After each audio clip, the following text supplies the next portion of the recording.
Hello, hi everyone. This is Engineer Nikhil Pandey. Welcome to my YouTube channel Mentor Engineer. So in this video, we are going to cover a detailed procedure for the counseling in the state of Chhattisgarh. So let's dive in.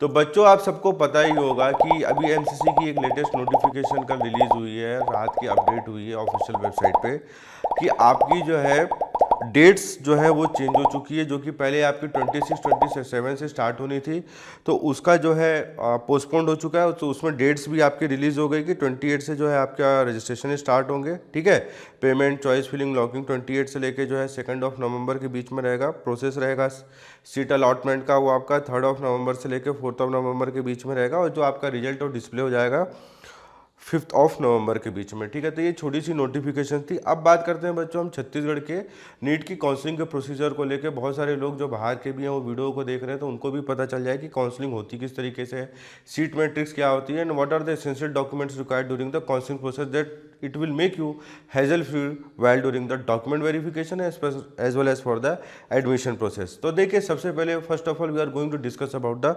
Seat matrix college wise.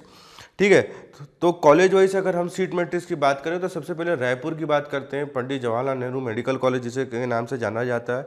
यहाँ आपके पास जो total seats है 180 है। पिछले बार EWS की भी seats बढ़ी थी सभी कॉलेजेस में। तो इसकी जो 10% रिजर्वेशन होने के कारण इसमें 18 सीट्स है। 15% ऑल इंडिया कोटा में 27 सीट्स है। 3% जो है आपके सेंट्रल पुल कोटा के लिए जो है 5 सीट्स है। और जो स्टेट कोटा के लिए जो आप जब काउंसलिंग में आप पार्टिसिपेट करेंगे तब आपके पास सीट जो रहेगी 130 रहेगी।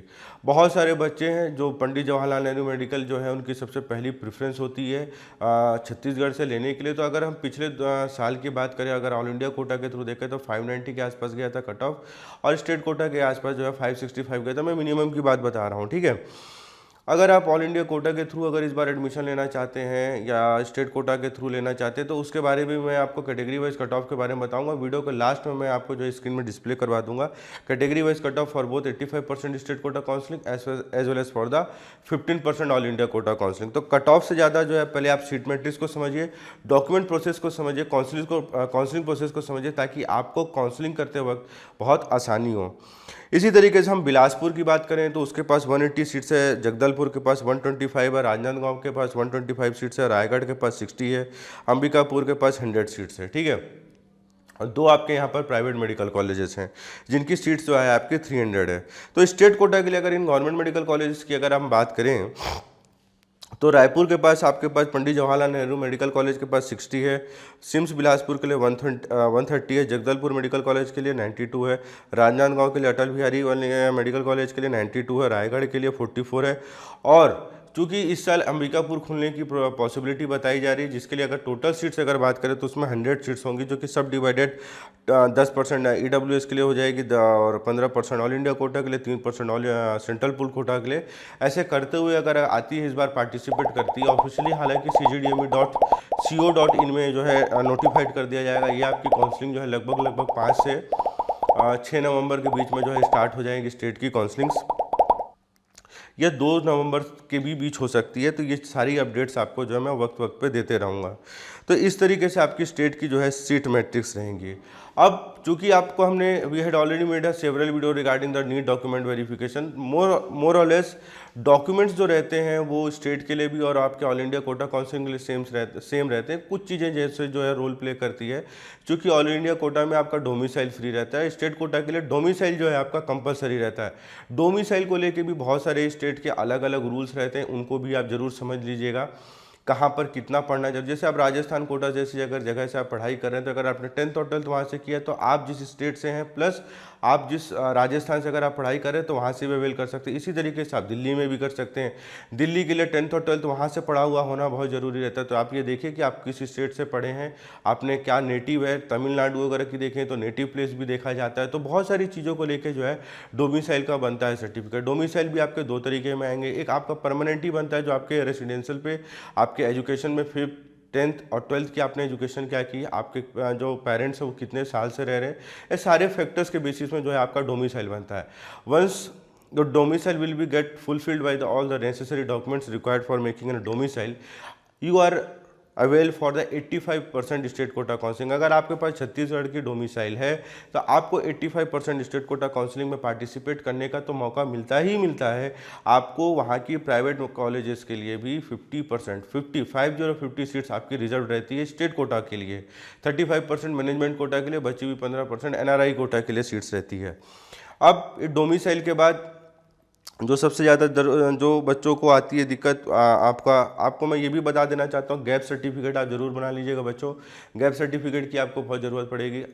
एक आपकी जो है मेडिकल सर्टिफिकेट की आपको ज़रूरत पड़ेगी, उसकी भी आपको ज़रूरत पड़ती है। तो सब प्रोसेस रहते हैं। प्रोफार्मा आपको जो है अवेलेबल जो है वक्त में जो है आपको हो जाएगा, ठीक है। नीट यूजी का आपको 2020 का स्कोर कार्ड भी चाहिए रहेगा। जब एडमिशन जाएंगे तो अलॉटमेंट लेटर की भी आपको ज़रूरत पड़ेगी, एडमिट कार्ड भी चाहिए रहेगा आपको। जो रिजर्व कैटेगरी जैसे ओबीसी और बाकी जो कैटेगरी आती है उनके लिए इनकम प्रूफ भी रहेगा। ओबीसी कैटेगरी का आप स्टेट का जो है अपडेटेड बनवा लीजिएगा, ठीक है। 1 साल से ज़्यादा पुराना नहीं होना चाहिए, उसमें बहुत जगह इशू होते हैं, ठीक है। कास्ट सर्टिफिकेट आपको रखना है। पीडब्ल्यूडी भी है तो आपको देख लेना आपका कितना परसेंट पीडब्ल्यूडी में आते हैं, आपका कितना डिसेबिलिटी कितनी परसेंट है, वो चीज़ों को भी उसमें क्लियरली मेंशन रहना चाहिए, जिससे आपको जो है कट ऑफ और कॉलेज लेने में अवेलेबल करने में भी जो है आपको सुविधा मिले। पासपोर्ट साइज़ फ़ोटो लगती है 6 से 8। पासपोर्ट साइज़ फ़ोटो आपकी वही जनरली लगेगी जो आपको कॉलेज में आपने जब काउंसलिंग का जो फॉर्म भरा उसमें आपको जो जिस वक्त में आपने जो दी होगी वो लगेगी। आपकी फ़ोटो आईडी प्रूफ लगेगी, वोटर आईडी सबसे बढ़िया। आजकल तो आधार कार्ड है, बच्चे के पास आधार कार्ड हो गया, पैन कार्ड हो गया, ये सारी चीज़ें भी उनमें से आती है। तो मार्जिनल एक आपको फ़ोटो आईडी प्रूफ लगती है, ठीक है। बर्थ सर्टिफिकेट की ज़रूरत पड़ती है। जिनका जिसी कारण से अगर बर्थ सर्टिफिकेट नहीं है तो जो आपके क्लास 10th में जो चीज़ें जो मेंशन की गई है वो आपकी ली जाएगी। डोमिसाइल आपका मैंने बता ही चुका है। एक चीज़ आप हमेशा याद रखिएगा बच्चों कि अगर आपने यूजी की काउंसलिंग में पार्टिसिपेट करें स्टेट की, अगर आपसे गलती होगी तो हर एक बार अपनी गलती का करेक्ट करने का जो है ना 1000 रुपीज़ चार्ज होता है। तो 1000 रुपये आप अपना नुकसान मत करिएगा। जो भी आपके डॉक्यूमेंट्स में जैसे आपके नाम, फादर्स नेम, मदर्स नेम, जितने भी आपने क्रेडेंशियल आपके डॉक्यूमेंट्स में मेंशन है, आप काउंसलिंग में जो है अपीयर करते टाइम और उसको फिल करते टाइम वही चीज़ को करिएगा, जिससे आपको फर्दर राउंड में ना दिक्कत हो। क्योंकि बहुत साल पिछले बार भी देखा गया बहुत बच्चों का एडमिशन हो भी चुका था, but due to lack of awareness और प्रॉपर डॉक्यूमेंटेशन नहीं होने की वजह से उनके एडमिशन कैंसिल हुए। ये प्रूव्ड है। आप अपने किसी भी जो आपके सीनियर्स अगर यहाँ पढ़ रहे हैं उनसे भी आप डिस्कस कर सकते हैं, क्योंकि डॉक्यूमेंट्स बहुत बड़े रोल प्ले करता है, क्योंकि यहाँ पर पूरी तरीके से ट्रांसपेरेंसी रखी जाती है, स्पेशली मेडिकल काउंसलिंग में, ठीक है। अब किस तरीके से प्रोसेस होता है, देखिए आपको स्क्रीन में फ्लो चार्ट भी दिख रहा होगा। मैं आपको समझा देता हूँ किस तरीके से आपको इसमें फ्लो चार्ट होगा। सबसे पहले आपकी देखिए यहाँ पर स्क्रीन में शो हो रहा होगा, देखिए आपकी जैसे cgdme.co.in में आ जाएगा, आपका नोटिफिकेशन रिलीज हो जाएगा। तो उसमें आपको सबसे पहले रजिस्ट्रेशन करना पड़ेगा। रजिस्ट्रेशन में आपको इनिशियल क्रेडेंशियल अपने देने प्रोवाइड करने पड़ेंगे, लॉगिन है, फिर उसके बाद आपके पास चॉइस फिलिंग का ऑप्शन है। प्लस दबाते चलिएगा तो आपकी चॉइस होते जाएगी, माइनस करते चलिएगा, निगेटिव आपके करते चलेंगे तो आपकी चॉइस जो हटते चले जाएगी। अब एक बार चॉइस फिलिंग हो गई, उसके बाद मार्क्स अलॉटमेंट का भी आपका समय रहता है। जैसे ही आपका वो हो गया, अगर आपने नहीं भी चेंजेस किया तो सीट अपने आप जो है लॉक्ड हो जाती है। अब सीट लॉक हो गई तो काउंसलिंग के जो प्रोसेस में आप पार्टिसिपेट करना चालू करेंगे, आपकी सीट की अलॉटमेंट प्रोसेस होगी। सीट की अलॉटमेंट प्रोसेस होगी, राउंड 1 की काउंसलिंग होगी। राउंड 1 में अगर आपको सीट मिलती है तो अगर आपकी सीट मिल गई तो आप जाएंगे कॉलेज को रिपोर्ट करेंगे। रिपोर्टिंग आपको टाइम दिया जाएगा। प्राइवेट कॉलेजेस में इस चीज़ को बहुत ज़्यादा फोकस किया जाता है, गवर्नमेंट वाला हल्का थोड़ा बहुत रिलैक्सेशन रहता है, आपको वहाँ जाना पड़ेगा। अगर राउंड 1 में भी अगर आपको प्राइवेट कॉलेज मिलती है तो भी आपको जाके वहाँ पर अपने डॉक्यूमेंट वेरीफाइड कराना ही पड़ता है, ये नॉर्म है, ठीक है। गवर्नमेंट में ऐसा नहीं है, वो आगे आप अगर प्रोविजनल एडमिशन भी लेके चलें तो अपग्रेडेशन करते हुए चलते हैं।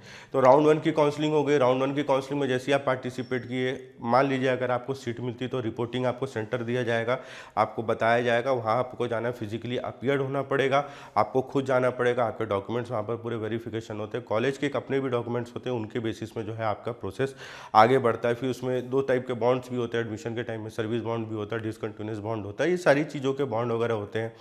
प्राइवेट कॉलेज में बॉन्ड सिक्योरिटी भी रहती है, सिक्योरिटी बॉन्ड भी रहता है, वो सारी चीज़ों को अवेल करेंगे, डॉक्यूमेंटेशन होगा तो आपका हो गया। इन केस फॉर केस आप राउंड 1 में एडमिशन भी ले लिया और आप चाहते हैं राउंड 2 में पार्टिसिपेट भी करना चाहते हैं, तो राउंड 1 में आप पार्टिसिपेट कर सकते हैं। बट आपका जब एडमिशन, अगर आपने अपग्रेडेशन के लिए डाला, अगर आप चाहते हैं कि राउंड 2 में अवेल करना चाहते हैं, तो वो आपका अपग्रेडेशन हो जाएगा और at that time you will get an admission on the basis of your provisional admission. तो आपको एडमिशन जो मिलेगा वो प्रोविजनल एडमिशन रहेगा।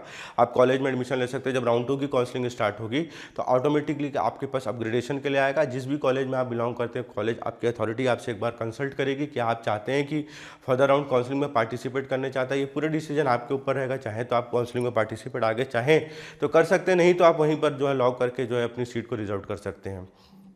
और अगर आप चाहते हैं राउंड 2 में पार्टिसिपेट करना, आपके नीट के स्कोर अगर वैसे ऐसे हैं तो फिर आप राउंड 2 में भी पार्टिसिपेट करिए। आपके जो भी ओरिजिनल डॉक्यूमेंट्स हैं वो तो एडमिशन के वक्त ही लिए जाएंगे, बट आपको घबराने की जरूरत नहीं है। आप अपने प्रिंसिपल को और अपने डीन को कॉन्टैक्ट करेंगे, वो आपके जो डॉक्यूमेंट्स हैं वो अपने आप ऑटोमेटिकली जो है ऑनलाइन अपना जो उनका जो भी एक ट्रांसपोर्ट है उससे उस जो उनका जो है ट्रांसफ़र हो जाता है, उसमें आपके कोई जो है दखल अंदाजी की ज़रूरत नहीं है। ठीक है, फिर राउंड 2 में आप सीट ले लीजिए। अगर जिन बच्चों का राउंड 1 राउंड 2 में सीट नहीं लिया, वो चाहें तो डायरेक्ट मॉपअप राउंड में भी जो है पार्टिसिपेट कर सकते हैं with the fresh registration, with the fresh choice filling. ये चीज़ की चॉइस होती है। बट अगर आपने राउंड 1 में अगर आपने पार्टिसिपेट नहीं किया तो राउंड 2 आप किसी भी शर्त में नहीं रह सकते।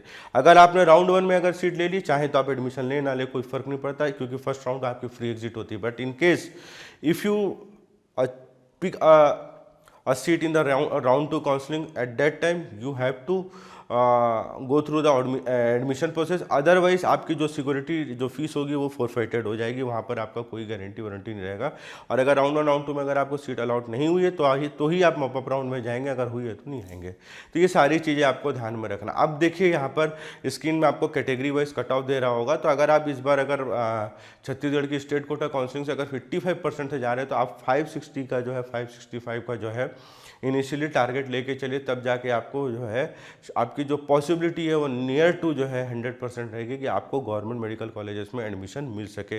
तो कैटेगरी वाइज मैंने जो है आपको ऑल इंडिया कोटा के लिए भी और स्टेट कोटा के लिए भी बता दिया है। तो मैं बार बार आपसे कहूँगा, पेरेंट्स से भी कहूँगा, स्टूडेंट से भी कहूँगा, आप अपने डॉक्यूमेंट्स बहुत जल्दी बनवा लीजिए। 2 से 4 दिन के बाद ही आपकी जो है नोटिफिकेशन आ जाएगी और एक बार आपकी काउंसलिंग स्टार्ट होगी तो फिर आपके पास समय नहीं रहेगा सारी चीज़ों को अवेल करने के लिए। तो यही इसी तरीके से जो है काउंसलिंग प्रोसीजर होती है। बड़ा सिंपल प्रोसीजर होता है। पूरी काउंसलिंग आपकी ऑनलाइन होनी है। चूँकि त्यौहार अभी सीजन लगे हुए हैं तो आपके बैंक खुले हैं, आप जाइए अपने अकाउंट में पूरे पैसे डलवा लीजिए, क्योंकि आपकी जो भी ट्रांजेक्शन होंगे वो सारे ऑनलाइन ट्रांजेक्शन होंगे। जब कोशिश करिएगा आप जब हैवी ट्रैफिक रहे तो उस समय थोड़ा ऑनलाइन ट्रांजेक्शन से बचिएगा। कई बार बच्चों के जो है पेरेंट्स के पैसे जरूर कट जाते हैं, डिडक्ट हो जाते हैं, बट वहाँ पर जो है रजिस्ट्रेशन में जाता नहीं है तो आपको फिर 2 बार देना पड़ेगा पैसा। तो ये सारी चीज़ें भी जो है बहुत बड़ा रोल प्ले करती है। फीस स्ट्रक्चर को भी लेके आप बढ़िया जो है पहले से आप रेफर कर लीजिएगा, ताकि आपको काउंसलिंग तो हो गई, सीट मिल गई, फिर आपको कहीं कोई दिक्कत नहीं हो। तो बड़ा ट्रांसपेरेंट होता है, बड़ा सिंपल प्रोसेस है, बड़ा कॉम्प्लेक्स प्रोसेस है। ये आप पे डिपेंड करता है कि कितनी आप जानकारी लेके चल रहे हैं। यूट्यूब एक बहुत बढ़िया प्लेटफॉर्म है, इससे आप जितनी हो सके फ्री ऑफ कॉस्ट इन्फॉर्मेशन लीजिए। हमारे जैसे बहुत से क्रिएटर हैं जो यहाँ पर आपको जो है ऑथेंटिक नोटिफिकेशन देते ही रहते हैं। लगभग सभी क्रिएटर ऑथेंटिक नोटिफिकेशन देते हैं apart from the clickbait. So that's all in this video. I hope you found this video helpful. If you found this video helpful, please like my video, subscribe my channel, and don't forget to smash the bell icon so that you get notified, and share as much as you can. Till then, bye bye.